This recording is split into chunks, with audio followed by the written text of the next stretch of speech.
why you always in the mood? Fuck around like I'm brand new. I ain't tryna tell you what to do, but try to play cool. Baby, I ain't playing by your rules.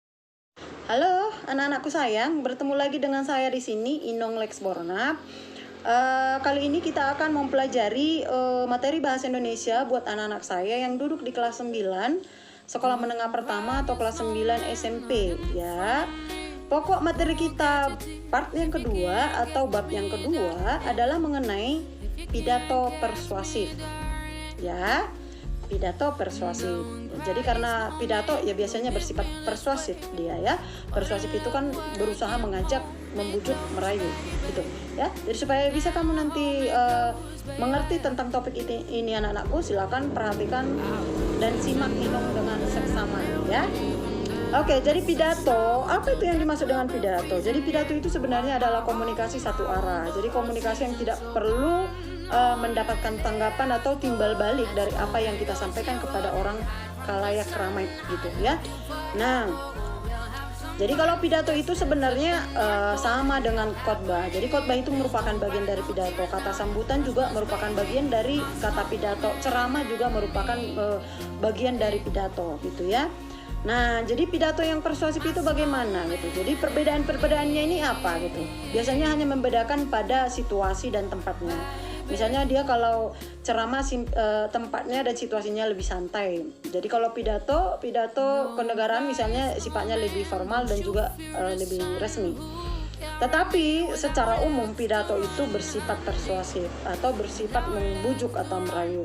Tapi ingat ya, tetap anak-anakku sayang, kalau pidato itu adalah komunikasi satu arah. Jadi itu tidak perlu sebenarnya mendapatkan tanggapan atau timbal balik dari apa yang kita ucapkan kepada orang banyak. Jadi pidato itu biasanya kita sampaikan kepada umum, kepada orang banyak gitu ya.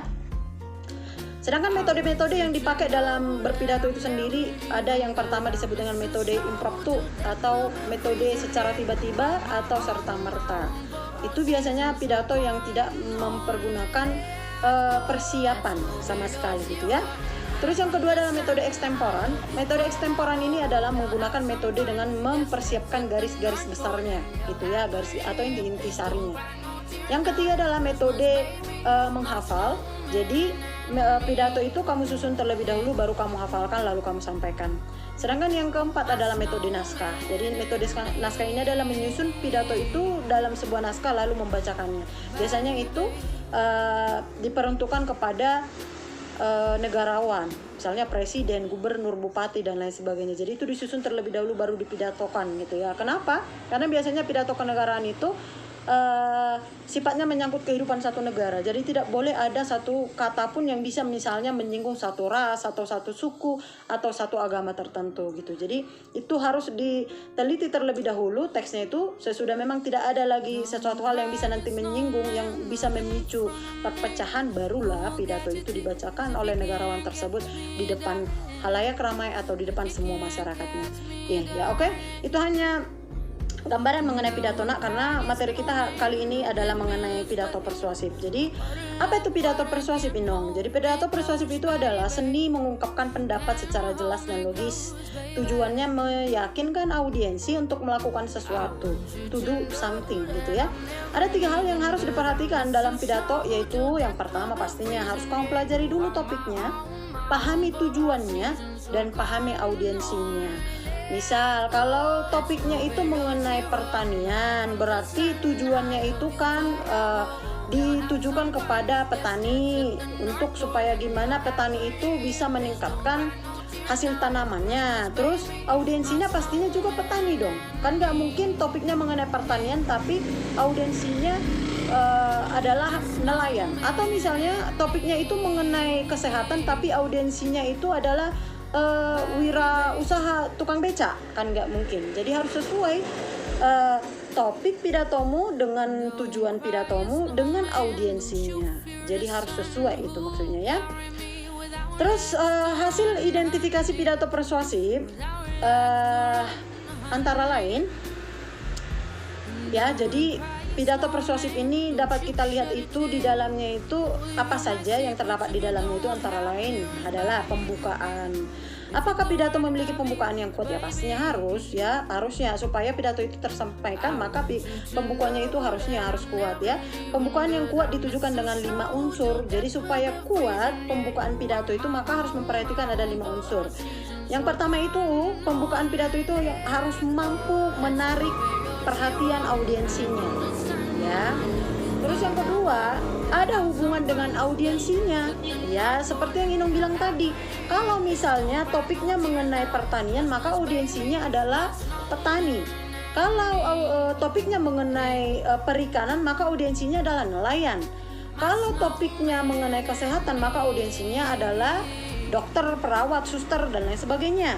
Kalau audiensinya mengenai dunia pendidikan, kalau topiknya mengenai dunia pendidikan, maka audiensinya harusnya dosen, guru gitu atau siswa gitu ya. Jadi harus sesuai dengan audiensinya. Itulah yang disebut dengan hubungan dengan audiensinya. Terus yang ketiga adalah kelayakan. Ya, layakkah topik itu disampaikan kepada audiensinya itu atau tidak?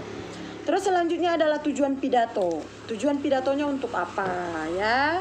Yang kelima adalah pokok-pokok penting dalam pidato itu. Harus ada pokok-pokok penting yang mau disampaikan dalam pidato itu gitu ya nak.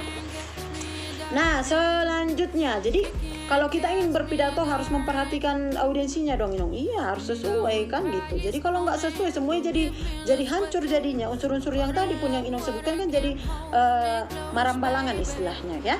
Terus yang selanjutnya adalah isi, sebaiknya berisi pokok pikiran dengan alasan yang meyakinkan ya, disusun secara logis dari sumber terpercaya. Jadi supaya pidato kamu itu bisa diterima oleh audiensimu, nggak ada salahnya kalau kamu mencari sumber-sumber yang terpercaya untuk menguatkan pendapat kamu itu dalam bentuk pidato tadi ya. Terus bagian penutup, gunakan cara yang menarik dan mengesankan. Jadi usahakan kalau setiap berpidato itu di bagian penutupnya itu kamu ada tinggalkan kesan yang kesan tersendiri itu yang melekat pada audiensi. Jadi sehingga mereka selalu ingat dengan pidatonya, itu maksudnya anakku. Nah, jadi kalau pidato persuasif itu ada hal-hal yang perlu diperhatikan dalam pidato persuasif itu ya. Yang pertama yang harus diperhatikan adalah bagaimana gaya atau cara pidatonya pastinya ya. Kamu harus membuat sikap, gaya berpidato dan cara berpidato kamu itu ya. Usahakan tidak mengganggu konsentrasi dari audiensi, dari mimik, perilaku, tingkah laku di depan, perhatikan dengan maksimal gitu ya. Terus lancar dan fasih dalam berpidato. Jadi tidak ada kata-kata misal terlalu banyak kata o, seperti selalu berpikir gitu. Selalu ada jeda antara satu percakapan dengan percakapan lainnya. Jadi berpikir dulu, terlalu banyak berpikir biasanya menandakan kalau kita tidak fasih dalam pidato kita itu gitu ya. Terus perhatikan pembukaannya dan cara melibatkan emosi audiensinya ya. Dari pembukaannya itu bisa kita tahu apakah emosi audiensi kita itu tergugah atau tidak. Ya. Terus adakah pilihan kata yang kuat, emotif dan mengesankan? Ya pastinya kamu harus cari kata-kata yang kuat, yang emotif, yang bisa mengekspresikan tujuan dari pidato kamu itu sehingga tersampaikan kepada audiensimu, gitu ya. Bagaimana cara mengakhiri pidatonya itu tadi berdasarkan penutup, untuk membuat penutup yang mengesankan gitu ya. Jadi harus kamu tinggalkan sesuatu yang berkesan bagi audiensimu saat menutup pidato itu sehingga mereka selalu ingat dengan kamu dan ingat dengan apa yang kamu pidatokan gitu ya nak. Terus ide, gagasan, pikiran dan arahan atau pesan dalam pidato persuasif itu sebenarnya termasuk ke dalam teks eksposisi ya. Sebenarnya masuk ke dalam teks eksposisi yang umumnya dimulai dengan pendahuluan ya. Jadi kalau dalam teks eksposisi itu umumnya kan ada pendahuluannya ya. Jadi dimulai dengan pendahuluan, pernyataan posisi yang memberikan pendapat pengarang atau pendapat orator yang berpidato. Terus dilanjutkan dengan serangkaian argumen logis untuk meyakinkan audiensi dan diakhiri dengan kesimpulan pandangan pengarang. Itu dia. Jadi dalam sebuah pokok pidato persuasif itu sudah harus ada di dalamnya semua gitu. Jadi ada rangkaian argumen yang logis, ada meyakinkan audiensi, terus ada kesimpulan yang memberikan kesan tersendiri buat audiensinya. Gitu ya anakku. Nah itu dulu anak-anakku sayang, buat anak-anak saya kelas 9 sekolah menengah pertama atau kelas 9 SMP, penjelasan Inong tentang pidato persuasif. Nah, selain itu sebelum Inong lupa, ada beberapa ciri-ciri kebahasaan dalam teks eksposisi ya. Dalam teks eksposisi ada beberapa kaidah kebahasaan atau ciri-ciri kebahasaan yang bisa kamu temui. Yang pertama itu ada yang disebut dengan nominalisasi atau pembendaan. Ya, nominalisasi atau pembendaan. Jadi kata benda ada dia di situ gitu ya. Nah, merupakan proses tata bahasa mengubah kata kerja dan kata sifat menjadi kata benda ya. Fungsi nominalisasi adalah untuk menghubungkan makna antar kalimat ya. Jadi supaya antar kalimat itu sehingga memiliki makna. Jadi ada baiknya kata-kata sifat dan juga kata kerja kita ubah menjadi kata benda. Itu dia nominalisasi gitu ya. Nah, terus bentuk pasif dan kata ganti orang ya. Jadi kata ganti orang, misalnya sebuah masalah itu bisa kita perumpamakan kepada bentuk kata ganti orang itu. Terus teks eksposisi yang ditulis dalam bentuk pidato persuasif bukan dalam bentuk orang pertama. Jadi tidak ada kata aku, saya, gue gitu ya, melainkan lebih banyak menggunakan istilah umum ya. Penggunaan bentuk pasif dilakukan agar ungkapannya lebih formal dan kuat. Jadi boleh saja menggunakan bentuk-bentuk pasif ya untuk dengan tujuan supaya ungkapan yang disampaikan itu lebih formal dan juga lebih kuat. Terus kosakata yang dipakai dalam pidato persuasif biasanya menggunakan istilah teknis ya dan abstrak. Sering dilakukan dalam pidato persuasif. Jadi sinonim digunakan juga ya, itu tujuannya untuk menghindari pengulangan kata ya. Selain itu juga digunakan kata-kata emotif atau yang menggugah perasaan untuk melibatkan perasaan audiensi. Oke, anak-anakku sayang, demikian dulu penjelasan Inong tentang pokok bahasan kita part yang kedua tentang pidato persuasif. Mudah-mudahan bisa kamu simak dan bermanfaat untuk anak-anakku sayang ya. Apalagi kamu sudah kelas 9, supaya kamu dapat bertanya kepada Inong mana yang tidak kamu mengerti. Mana tahu itu nanti keluar di ujian. Oke? Jangan lupa subscribe, like, dan komen video Inong supaya Inong lebih bersemangat dalam membuat video pembelajaran yang lain. Tetap jaga kesehatan ya anakku. Tetap jaga kesehatanmu, dekatkan diri kepada Tuhan, dan banyak-banyak berbuat kebaikan. Untuk tugasmu, silakan kamu buat pidato persuasif kamu dulu mengenai tema pandemi ya, supaya orang menjaga kesehatan ya, supaya orang tetap mematuhi prokes. Buat dulu pidato persuasifmu itu. Bayangkan kamu seorang orator ya. Jadi orang yang berpidato itu namanya adalah orator ya nak. Jadi bayangkan kamu seorang orator yang berpidato hari ini dengan tema pandemi COVID-19. Oke? Hasil tugasmu Inong tunggu di grup kita ya nak. Silakan kirimkan. Tetap jaga kesehatan. Horas mau lihat ya.